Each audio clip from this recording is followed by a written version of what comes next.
Welcome to Thiruvarur சமையல். இன்றைக்கி நம்ம சேனலில் ஒரு ட்ரெடிஷ்னலான ஸ்வீட் ரெசிபி தான் பார்க்க போகிறோம். பாதுஷா எப்படி பண்ணுறதுன்னு பார்க்கலாம்.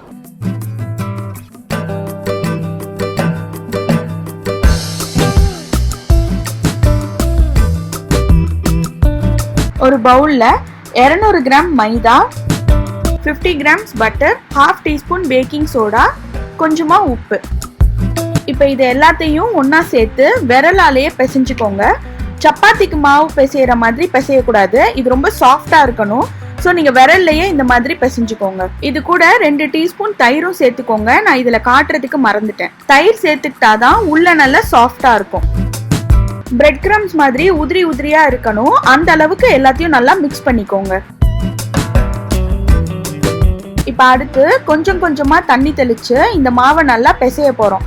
ஐஸ் வாட்டர் யூஸ் பண்ணிக்கோங்க, அப்போதான் மாவு நல்லா பைண்ட் ஆகும். தண்ணி கொஞ்சம் கொஞ்சமாக தெளித்து பிசைங்க, ஃபுல்லாக ஊற்றிடாதீங்க.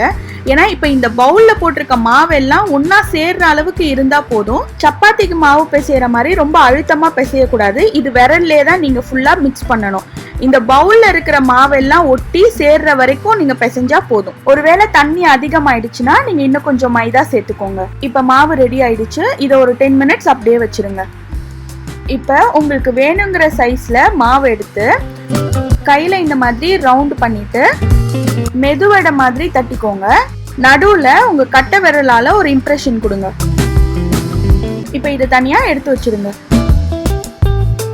இதே மாதிரி மிச்சம் இருக்கிற மாவுக்கும் பண்ணிக்கோங்க.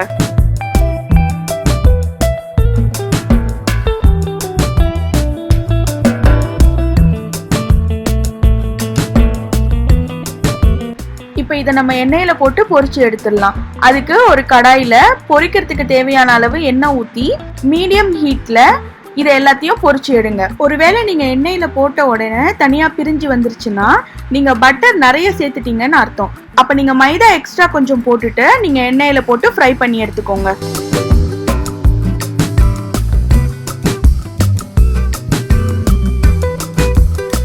இப்போ கோல்டன் ப்ரௌன் ஆயிடுச்சு. இப்போ நம்ம இதை தனியாக எடுத்து வச்சிடலாம்.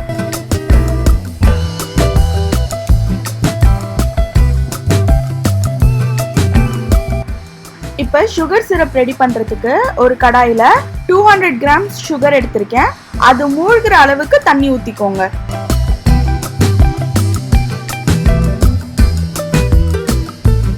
இது கூட கொஞ்சமாக ஏலக்காய் தூளும் கொஞ்சம் குங்குமப்பூவும் சேர்த்துக்கிறேன். குங்குமப்பூ ஆப்ஷனல் தான். சேர்த்துட்டு இதை நல்லா மிக்ஸ் பண்ணிவிட்டு இதை கொஞ்சம் நேரம் கொதிக்க விடுங்க.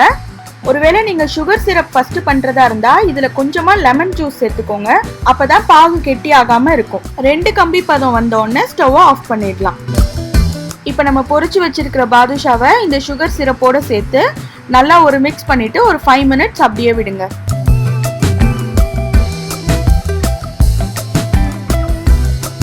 இப்போ இதை கார்னிஷ் பண்ணுறதுக்காக நான் கொஞ்சமாக நட்ஸ் யூஸ் பண்ணிக்கிறேன். பாதுஷா ரெடி ஆயாச்சு. இந்த ரெசிபி செய்யறதுக்கு 10 நிமிஷம் கூட ஆகாது. ரொம்ப ஈஸியாக கம்மி இன்க்ரீடியன்ட்ஸில் செய்யக்கூடிய ஸ்வீட் தான் இது. நீங்களும் ஒரு வாட்டி ட்ரை பண்ணி பாருங்கள். இந்த வீடியோ உங்களுக்கு பிடிச்சிருந்தா லைக் பண்ணுங்கள், ஷேர் பண்ணுங்கள், மறக்காமல் சப்ஸ்கிரைப் பண்ணுங்கள்.